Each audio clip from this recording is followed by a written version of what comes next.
there guys, gals, and non-binary pals, GM Potter here.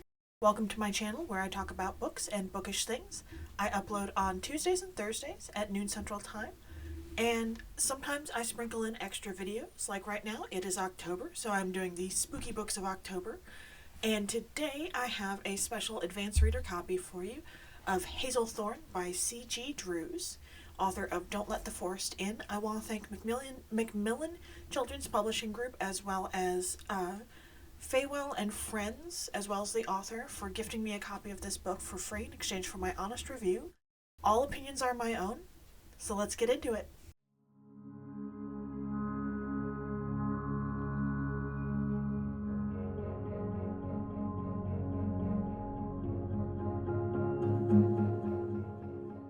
Okay, so coming in hot with the book blurb, C.G. Drews, instant New York Times best-selling author of Don't Let the Forest In, returns with another deeply unsettling yet hauntingly beautiful tale of murder and botanical body horror, perfect for fans of Andrew Joseph White, Annihilation, and We Have Always Lived in the Castle. Evander has lived like a ghost in the forgotten corners of the Hazelthorn estate, ever since he was taken in by his reclusive billionaire guardian, Byron Lennox Hall, when he was a child. For his safety, Evander has been given 3 ironclad rules to follow. He can never leave the estate. He can never go into the gardens. And most importantly, he can never again be left alone with Byron's charming, underachieving grandson, Laurie. That last rule has been in place ever since Laurie tried to kill Evander 7 years ago, yet somehow Evander is still obsessed with him. Byron suddenly dies.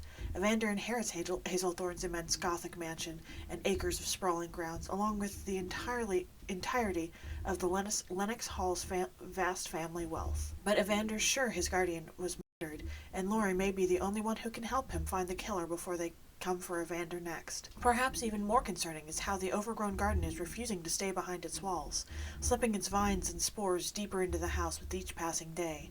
As the family's dark secrets unravel alongside the growing horror of their terribly alive, bloodthirsty garden, Evander needs to find out what he's really inheriting before the garden demands to be fed once more.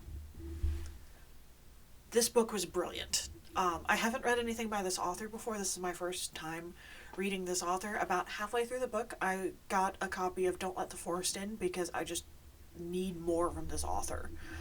This book, Hazelthorn, comes out on October the 28th of this year, 2025. In hardback, it'll be $19.99. In Kindle, it'll be $11.99. It's 368 pages in hardback. It currently has a 4.52 on Goodreads, and my rating is a solid 5 of 5 stars. So we have Evander. He's, like the description says, he's a ward of Byron Lennox Hall. He's very sickly. He's confined to the Hazelthorn estate, but only the house, never the gardens. And he remembers Laurie trying to bury him alive.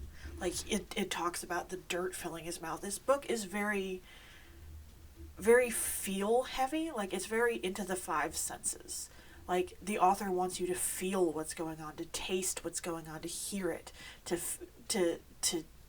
all your 5 senses, to not just see it, but to taste it, to hear it, to touch it. And this book is so visceral that it pulls you in. It has this beautiful Gothic language that it's something that authors try to emulate and don't quite get right. They end up devolving into passive voice, which isn't Gothic.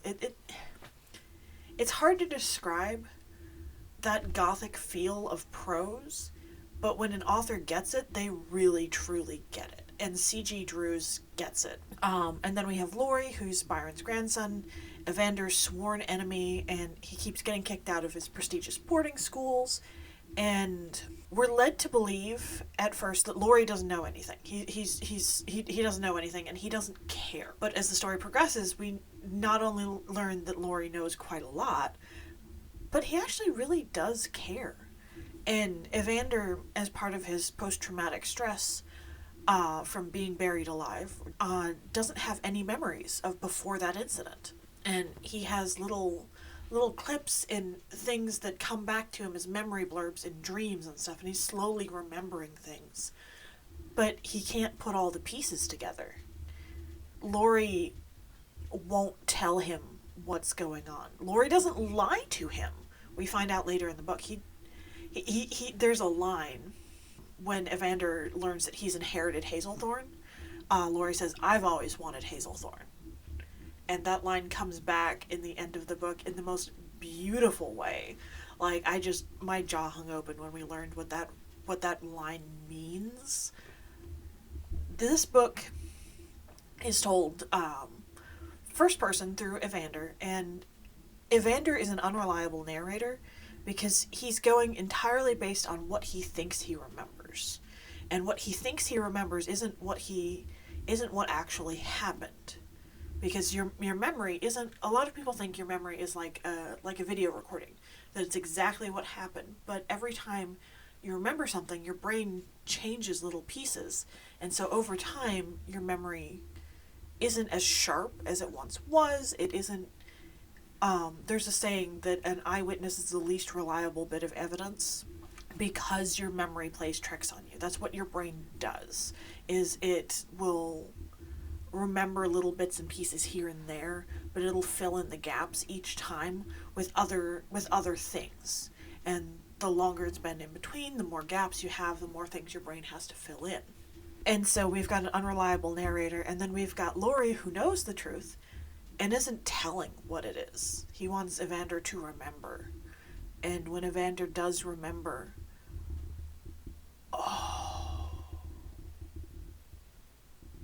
so this is a YA LGBTQIA+ gothic horror novel. Like it says, it's botanical body horror, which I love body horror, but I wasn't so sure about botanical body horror.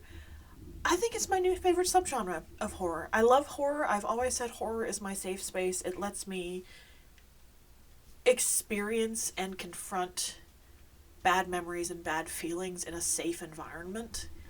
And I think this book does a fantastic job with giving me the place to explore feelings and emotions, and giving the reader that place to explore these things, because the book's not going to hurt you. It's a book. You can just close it. Like, that's it. You can just close the book and set it down and walk away. Or throw it across the room if the spirit moves you.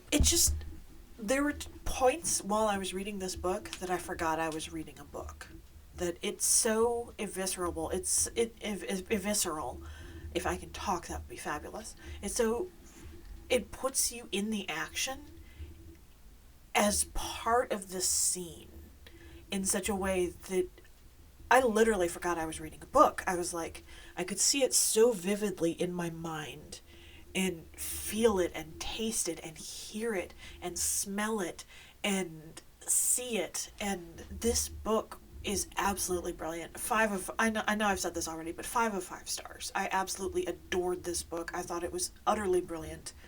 Have you read any C.G. Drews? Have you read Don't Let the Forest In? How big of a treat am I in for when I get around to reading that one? I have to know. Are there horror writers that surprised you? That this book, while it is horror and it is body horror, is not scary. Like, I wouldn't say that this is like a chewing on your nails, just terrified, give you nightmares kind of a book. It gives you a lot to think about in the way we form relationships, in the way we think about other people, in the way that memory plays tricks on you. But I wouldn't say this book is scary. It is definitely horror, but it's more psychological and losing your sense of self kind of a horror than it is a true, like, slasher horror. Are there any horror books that you've read by authors that you're like, this isn't what I thought it would be, this is something different, but still really good? I'd love to hear what you have to say. I'd love to hear what you think. Happy Spooky Month, and I'll see you in the next one. Bye.